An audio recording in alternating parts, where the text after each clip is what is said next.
Hello, everyone, and welcome to Locked On Flames. Today, Nick and I are going to run down the last three games, and of course, in true American Thanksgiving fashion, we are going to talk about our favorite side dishes and what will be left off our tables this year. You're Locked On Flames, your daily podcast on the Calgary Flames.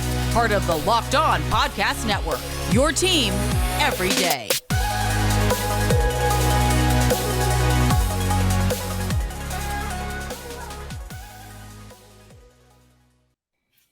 Hello, everyone, and welcome back to Locked On Flames. As always, I'm your host, Jess Belmosto. Today, joined with my partner in crime, Nick Zararis. How are you doing today? Like everybody else, I'm just trying to get to Thursday. We just want to get to Thursday. We want to engorge ourselves with copious amounts of food, be half asleep by the time the Cowboy game starts at 4:30, like every Thanksgiving. Have ourselves a nice week. Just got to get to Thursday. Yes, exactly. And to ensure you're having a good week, make sure that you're subscribed to Locked On Flames wherever you get your podcasts, here on YouTube, Spotify, Stitcher, Audible, Odyssey, Apple, wherever. And today we are going to recap the last three games for the Flames, two of which have been wins, which is great to see against, some decent teams. I mean, Flyers not so much, but let's jump right into it. Nick, start us off with some wild statistic that I know you pulled. The Flames are actually playing pretty well. They're still generating a lot of offense. They're still, most nights, 3 of the 4 lines are more than 50% of scoring chances, expected goals, high danger. The only line, and granted, this is kind of tenuous because the lines have been fluctuating because of injuries and still trying to find the right mix of forwards to play with who. But for the most part, they're having pretty consistent offense. And even the fourth line isn't really getting hemmed in their own zone for extended periods of time. For the most part, the only issue for the Flames has just been the dumb stuff, the bad penalties, the penalty kill, the breaking out of their own zone. That's really the only source of issues. I mean, last night against the Flyers, they took advantage of a bad team. The Flyers are missing 6 forwards, and the Flames said, okay, we can do this. And they took care of business last night. And it's been, the Flames have really played to their opponent most nights. They haven't really played exceedingly well against bad teams until yesterday against the Flyers, or played exceptionally good against good teams. They're just kind of every single game they're plucking along, and things are fragile. That's the way I would describe it.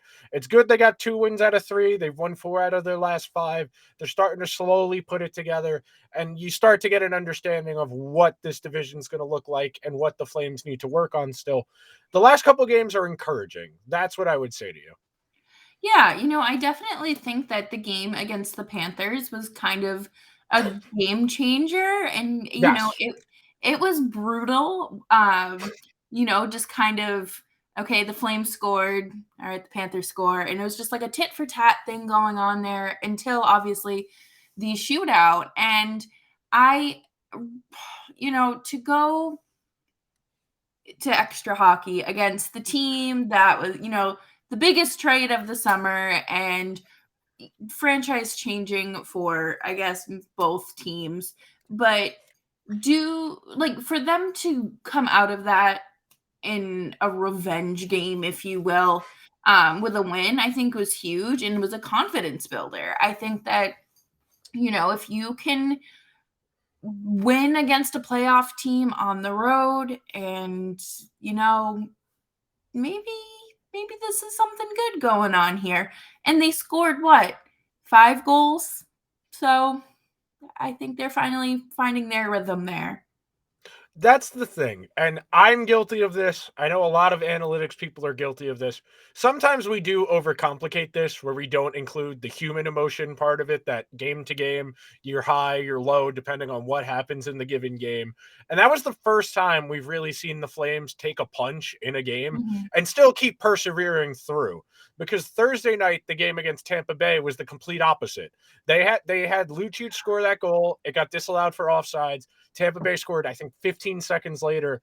And from the rest of that game on, it really didn't seem like the Flames were going to find a way to bounce back. Mhm. That's what's encouraging about the game on Saturday is they found a way against a pretty good team. The Panthers still need to sort things out. Their goaltending has been a real issue for them. They haven't really figured out how they want to deploy their defense without Mackenzie Weegar, but they are a potent offensive team, and you saw that in the game against Calgary. The fact that Calgary was able to keep pace against them is extremely encouraging. And the goals they conceded in that game, I mean, you have the Tkachuk redirection, nothing Markstrom can do on that one. The one goal that I think it was Colin White scored the wraparound where Yeah. Markstrom just lost the puck behind the net. That it happens. You had a brain fart. It happens. That's part of the game. That you can deal with. It's not like it was a defensive breakdown.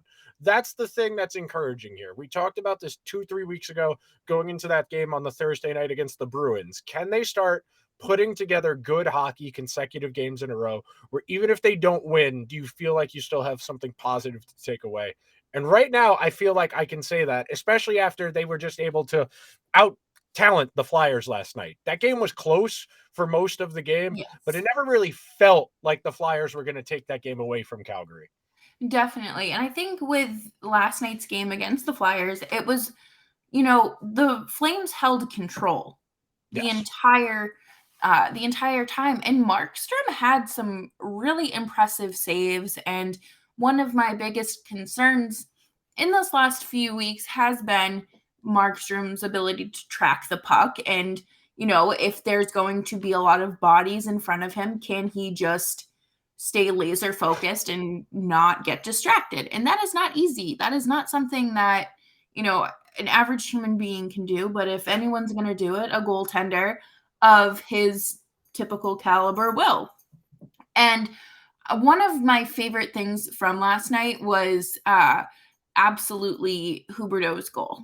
It Yeah. was on a Tony DeAngelo turnover in, I believe, the neutral zone. And then Huberdeau just shot the puck like it was a warm-up goal. Like, it was just so easy, smooth, sweet.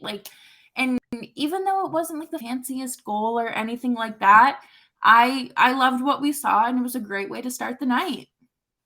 And it speaks to what I was just talking about confidence and building momentum positively. We know he's gotten off to kind of a slow start in Calgary. He's been playing a little bit dinged up. That goal, just for confidence alone, not even what it meant in that specific game, that's what's encouraging because, okay, he had that go in for him. Now he's going to be a little more inclined to say, okay, I feel my shot a little bit better now. I'm going to be more inclined to shoot first as opposed to deferring to my line mates. That's going to make his line mates better because defenses are going to start queuing it on him, assuming he's going to shoot, and it's going to give the people he's on the ice with more space to operate. And that's what speaks to confidence. Same thing with Dylan Dubé finally getting on the score sheet Yes. after My not scoring since the opening night. That's just a confidence thing. Yes, the Flames have asked him to play up in the lineup probably a little bit more than his talent would suggest he's capable of. And he's played okay. He had a post in the game against Florida. He had a Mhm. post in the game last Thursday against Tampa. He's been around the net a lot, but just to get on the stat sheet, it's a good feeling. It helps with the confidence. And that's the biggest thing right now. When you're a fragile team, is just building confidence one game to the next and feeling like you're making progress because it's a long season and there's a lot of time left to go. Absolutely. And like you said, there's still plenty of time left. And for everyone complaining that this one's not getting on the score sheet, this one isn't seeing enough ice time, or Nikita Zadorov is seeing too much ice time, that's me. There is still plenty of time for things to change. And before we jump into our Thanksgiving favorites and what we're thankful for in the hockey world and the Flames atmosphere, let's talk about our friends at BetOnline. Today's episode is brought to you by BetOnline. BetOnline.net is your number one source for your sports betting info, stats, news, and analysis. Get the latest odds and trends for every professional and amateur league out there, from football to basketball to the World Cup, esports, and hey, even reality TV. They've got it all at betonline.net. And if you love sports podcasts and want to shuffle in some new ones into your rotation, definitely check out BetOnline's podcasts as well. Head on over to the website today or use your mobile device to learn more. BetOnline, where the game starts. If you had one piece of betting advice, what would it be? To do as much research as you possibly can. I was really in on the pandemic year. I had the best gambling year of my life in college and the NFL by doing ungodly amounts of research Monday to Thursday before betting on football. But that would be my biggest advice. Make sure you're doing as much research as you possibly can, listening to a bunch of different opinions and looking for the best line you possibly can, because different books are going to have different numbers. Being as adequately informed as possible is the most important advice you can give anybody for gambling. Most people think of gambling as a way to make money. It's not. It's entertainment.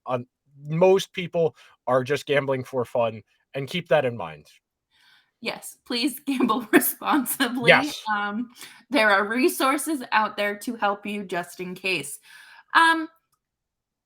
We talked a little bit before the show about some of our favorite Thanksgiving meals. And yeah, this is a little switching it up from hockey. But what's one thing what's the first thing you go for other than like turkey? Mac and cheese, mashed potatoes. I like the sides. The sides are Yep. my favorite part of Thanksgiving. Yes. Okay. I'm probably going to be banished, canceled, thrown into Lake Louise, but I really like green bean casserole. I like green beans. Green bean casserole is fine, but nobody in my family makes it, so I never really have it for Thanksgiving. I love it. I think it's great. I guess it would be considered like the Dylan Dubé of the table, because like Yeah. it's good, but it's not necessarily everyone's favorite. Yeah. I don't know. Thanksgiving, at least American Thanksgiving, is kind of interesting. I think it's always a great time to get together with the family and talk about current events and hope that no one throws the turkey out the window. I wonder like what Canadian Thanksgiving is like. I mean, It's a lot better from what my Canadian friends tell me, because it's not as there's not as much tension involved as American Thanksgiving, where American Thanksgiving is a lot like passing around a hot potato, where it's somebody entering a conversation, saying something inflammatory, and then walking away to watch other people argue. And Yep. not exactly the most hospitable holiday, which doesn't make sense, because the entire point of Thanksgiving is to spend it with people you're happy that they're in your life, whereas American Thanksgiving kind of has a different tone now because of how discourse just is in America. Yeah, it's quite an interesting time. Now, Yes. are you a ham or a turkey person? Ham is absolutely a better Thank meal. you. Ham is absolutely better. Turkey is here because it's tradition. Yeah. That's the only reason turkey's here. Turkey is incredibly average. The best ham is better than the best turkey, which is generally how I make the argument based on which is better. When you get the best possible version of it, whichever one you think is better, Yep. that's how I decide. Ham is absolutely better. Turkey, unless you really absolutely slay it in the kitchen, turkey's very average. You need Yeah. other things to make it better. Right, and that's why people stuff Yes. the turkey, because it's not just good on its own. But yeah, that's that's all I've got for Thanksgiving. Do you have anything exciting up your sleeve? I'm going to be watching football. I'm very Yeah. glad we're not leaving the house. I will be staying in my pajamas the entirety of the day. I might go have like maybe 2 adult beverages so I don't get dirty looks from my parents. And Yeah. hopefully the football games aren't awful. I'll be looking forward to Friday more, because England plays America in soccer, which will be very entertaining. It's rivalry weekend in college football. The NHL has a busy slate Wednesday and Saturday this week. It's a really good time to be a sports fan, to be honest with you. It lined up very nicely with this holiday weekend. Yeah, it definitely did. If you're going Black Friday shopping, can you like bring boxes of donuts to the stores you go to? Cause like, or like a box of coffee. Cause like us poor retail workers, man, we've got the short end of the stick. But you know, that's life. That is just, you gotta grind until someone is willing to write a fat check for you. Yes, correct. Yeah, it speaks to a stick-to-itiveness. Not everybody can work retail. Not everybody can be a service industry person. It takes a No. specific type of resolve as a person that not all people have. You can tell the people who have and haven't worked retail or service based Oh, on yeah. how they interact with the people who do work those jobs. Oh, yeah, 100%. Who do you think would be the best retail worker on the Flames? Hmm. Who's the most, like, plucky, stick to it? Like, I feel like my answer would be Lucic just because he refuses to go away, but at the Yeah. same time, he would also yell back, which would get him in trouble. Oh, That's the yeah. problem. You can't yell back no matter how mean they No. are to you, but Lucic would yell back. It's gotta be someone of that ilk, though. It's gotta be someone in the bottom 6 who's gonna work. Actually, no, Blake Coleman. Blake Coleman's my That's what answer. I was thinking because he has, like, that Southern charm to him Yes. where, yes, He's he could friendly, he's yeah, personable. Yeah, I like, could see he Blake would Coleman. absolutely talk anyone down out of a Yes. horrendous situation. Yes. Yeah, no, I don't think I'm buying anything on Black Friday. Have you looked at any podcast equipment or anything? There's a few things. I know Target had buy one, get one. No, buy two, get a third physical media item free, which for vinyl people, That's for 4K people isn't good. Barnes and Noble has 50% off Criterion Collection stuff if you're a movie head, which is mm, good. But that's really all I've looked at so far. The biggest thing is I've been looking for Christmas gifts. I finally made a list yesterday and started organizing, like, okay, I need to get gifts for these people, these people, these people. I should start looking this weekend while these stores have these discounts. Trying to be proactive and not do what I typically do, which is wait till the week before Thanksgiving. I mean, the week before Christmas, excuse me. yeah, no, I definitely feel you on that one. That is something I've started to do. I ordered a few gifts. Mom, if you're listening, hi, I got your present. And I got you actually 2 presents over the weekend. I think you would be very proud of my proactiveness. But yeah, that's we do love spending money here at this Yeah, podcast. I can't stop. we're It's a happy little problem. consumers. We need our little package in the mail. That's the thing. I need to I have a need to package to look watch for. my track package Yes, bar move. I yes, need to correct. see it. That's one of the few dopamine releases we get in today's world. Exactly. And coming up next, we'll talk about who we're thankful for in hockey and, of course, predictions for tomorrow night's game against the Pittsburgh Penguins. But a quick break here with a word from Simply Safe. Did you know that over the holidays, property crimes like burglaries and package thefts, you don't want your watching your package tracker time to go to waste. So you want Simply Safe, and that is their home security system, and they're offering 50% off their award-winning security system so that more families or you, wherever you live, can feel safe and secure this holiday season. Order your Simply Safe system for half off today and enjoy advanced security and greater peace of mind this holiday season. Simply Safe was named Best Home Security System of 2022 by US News and World Report for a third year in a row. In an emergency, 24/7 professional monitoring agents use Fast Protect technology exclusively from Simply Safe to capture critical evidence and verify the threat is real so you can get a priority police response.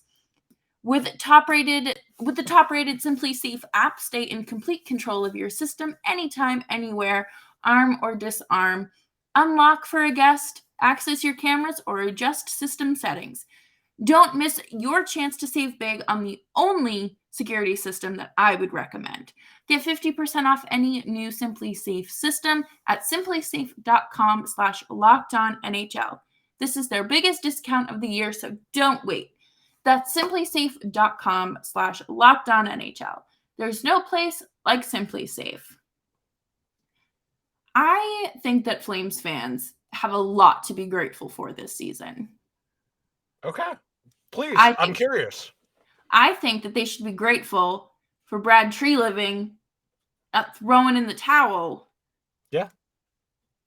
because listen, he had his work cut out for him. He was handing Johnny Gaudreau the world. The world. And Gaudreau said no. And then, like 2 days later, Matthew Tkachuk knocks on his office and says, hey, get me out of here. And he did what he had to do to make that possible, and make the Flames still a competitive team and make sure that he was going to have a job come next year. And, I think that there were a lot of teams that probably were calling for Matthew Tkachuk, but only one. He only answered for one, and that was probably the best option with Huberdeau and Weegar. Yeah, no, and that's the thing. A lot of GMs would have looked at the writing on the wall and said, I can save my job for like the next 5 years if I just blow it up now and get guaranteed job security and say, well, I traded all away our good players. Now I have to draft their replacements. I get to keep this job for another half decade. And I think part of it is looking at, I have Daryl as a coach. I can't keep Daryl here if we're going to rebuild. That's the first part of this. Number two is you have real money commitments in a couple of guys who were already here, like guys like Blake Coleman, who you gave real money to, guys like Noah Hannafin. You gave Kyle Chillington an extension this offseason. You have a goalie in the prime of his career, where if he's right, he's one of the 5 best goalies in the league. And they looked at it honestly and said, we think if we reconfigure our lineup, we might not be as talented, but we could be a little deeper. And that might not be enough, but it's better than starting over. And that's to be commended, because there are a lot of GMs who, when it gets ugly, they will just say, okay, I got to keep my job here. I got to start over. I got to buy myself time. Yeah. And a quick point on Johnny Gaudreau. I assume you're familiar with the TikTok audio of every day I wake up in bleeping Ohio. Yes. Yeah. He willingly chose to every day wake up in Ohio. Crazy. Yeah. Crazy. And you know what? Like, people are giving him a hard time because Columbus is still like 7.5 hours away from home. The best thing that you can do as an adult is live far enough away from your parents where, you can still like get to them in an emergency, but they're not at your house every weekend. Again, Mom, if you're listening, I love you, but healthy space. And, Ohio's not that bad. Columbus is an up-and-coming city, supposedly. Yeah. I've never been, but it's a college town. I could understand wanting to live there. The Midwest is pretty. I mean, at least until like mid-November, and then it just becomes like the Arctic. But welcome to upstate New York. So yes, correct.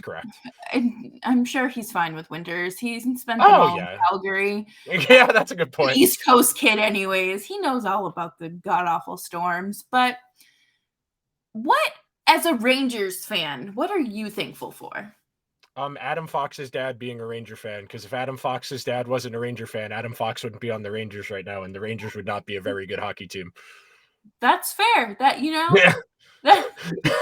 It's really what I've come to, because the Rangers have gotten very lucky with a lot of people wanting to play for them specifically. Panarin, Adam Fox, Trouba wanting to come to somewhere in the United States so his wife could finish her medical degree. All of those things. Story. It's a good thing. We need more wife guys in the NHL. We need more Johnny Sacks in the NHL. We do. We need definitely more Johnny Sacks, especially in New York. Yes. As a New Yorker, that sounds so gross.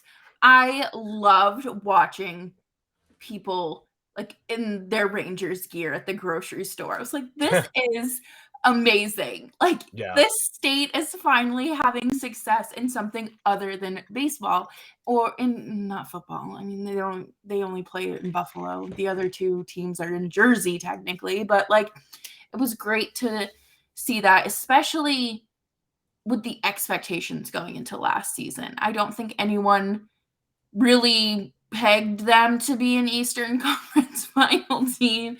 And if they did, they pulled it out of their butt.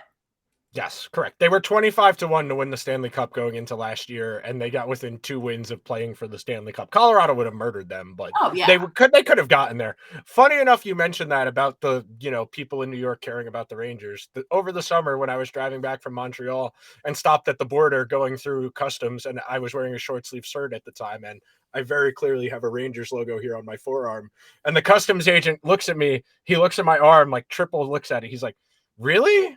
Really? You care that much?" And I'm like, "Dude, don't ask." Right. It was, I look like I make good decisions? But it's also like, yeah. Yeah. I have fun. At the very least, I torture myself with this silly sport and the knife shoes, but we have fun. We have a lot more fun than the people who don't care about hockey. Yeah, it's fun getting mad about men who are 6 feet 7 inches tall squatting in net and them missing a 100-mile-per-hour slap shot. But what would our lives be without hockey? And I do want to take a second to just thank everyone for tuning into the show, especially this month. This month has not been great, but coming on here every day and talking about men on knives has been a good pick-me-up. And Nick, thank you for always making the content go brr. I'm glad to be here, man.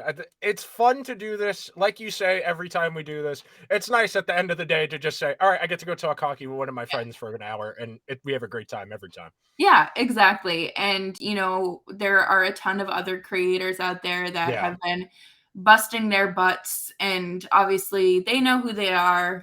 Their list goes on, but congratulations and thank you for making the soundtrack and background noise to my day, because I cannot be left with silence because I need constant stimulation. I dog on iPad kids, but I have become an iPad adult. It's very interesting because I ebb and flow back and forth between boomer and iPad child, depending on what I'm doing and where I am and who I'm with. Like when I'm with certain people, I'll just leave my phone in the other room because I won't need it for 6 hours. And then there's, I'm eating my meal. I need to be on TikTok, scrolling TikTok while I'm eating my meal because I'm a feudal lord who needs entertainment while I dine.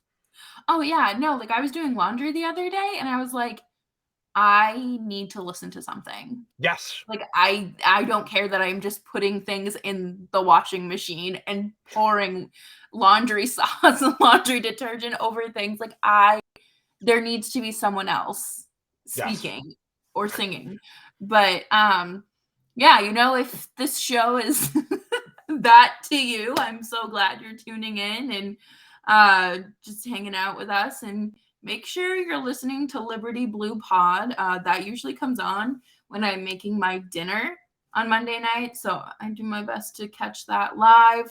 And obviously thank you for joining me on this adventure. Yeah. That's what we call content. Because just saying on the show, that's not fun. We're on an adventure. We're seeing what happens. Real quick. Yeah. Before we let everybody go and argue about what Thanksgiving side they prefer, they do play the Penguins tomorrow night. We're talking about the Flames. Any expectation? The Penguins are starting to kind of look like a decent team again because they had that really bad losing streak. Then everybody got all sentimental because they had Malkin's 1,000th game last week. His kid is cute and he read the lineup and they cried together. Oh, very cute, very wholesome. Chris Letang still not playing very well. That's a bad sign for the Penguins. They traded John Marino for Ty Smith, who is in the AHL right now, and John Marino's playing very well for the Devils. The Penguins' defense is an issue. The Penguins' goaltending has been an issue. The Flames are the type of team that can exploit a team that plays bad defense like Pittsburgh by just continuously dumping the pucks into the corner and forcing the defenseman to make that one extra pass to get it out of danger. If the Flames forecheck is going, this is a great matchup for them. When they played the first time in Calgary a couple of weeks ago, the Flames took care of business, and that was right before they went on the 7-game losing streak, the Flames. So this is a matchup that suits the way the Flames want to play against the Penguins. I'm hoping for the best. I actually do think they will win this game. I will be getting home right about when this game starts because I'm going to Islanders Oilers tomorrow. So I definitely Oh, have to drive home quickly tomorrow. oh my gosh. Yes. Wow. Have fun. I will. Thank you. It's always a fun time on Long Island. I've never been, but I hear good You things. said on Long Island. That's a good start. Yes, because you're not in Long Island. You're on Long Island. You're in Manhattan because that is Correct. inland, kind of. Yes. I think that this is going to be a fun game. I think that both teams are finally getting into their rhythm. For the love of God, please don't start Dan Vladar. I think that Markstrom still needs to get back into his rhythm and find himself. Yes, Vladar needs to be starting, but I don't know if it's in the middle of a road trip where we're seeing Jacob Markstrom find success. Correct. I completely agree with you. I know we talked about before the season, they got to manage Markstrom's workload, but until he gets into a good rhythm here, it doesn't really matter what his workload is if he's a 905 goalie. And he's a lot better than he's played this year. That's just, I keep saying it, and I'm going to keep dying on that hill. I know arguing about goaltending is usually a fruitless effort because goaltending is very weird year to year, but I still think Markstrom shows you enough, even in the games they lose, to feel confident that the skill is still there, the physical ability is still there. It's just a matter of getting on a roll. Yes, and Nikita Zadorov, if you run the Nikita Zadorov special tomorrow, we're going to have some problems. I think this could be a nice turnaround game for Andrew Mangiapane as well, who had an unfortunate game in Philly. Yeah, that turnover was rough. The Farabee, he passed it to Farabee in the slot, and Farabee He tucked did, it. but Farabee was due for a goal. Yes. Like, at any point, he was buzzing all game, so I was like, you know what? Like, thanks, I guess. And I just saw that Provorov is hurt, so they're just listen. Here's my conspiracy theory. None of them want to play for John Tortorella, so they're all like their kids going down to the nurse's office. Oh, my tummy hurts. I want to go home. I'm just saying. Kevin Hayes, you're on your own, kid. Oh, but you're not gonna make it. And No. thank you. And thank you everyone for tuning in to Locked On Flames. Enjoy your Flames tomorrow night and your American Thanksgiving if you celebrate. If not, enjoy your normal Thursday.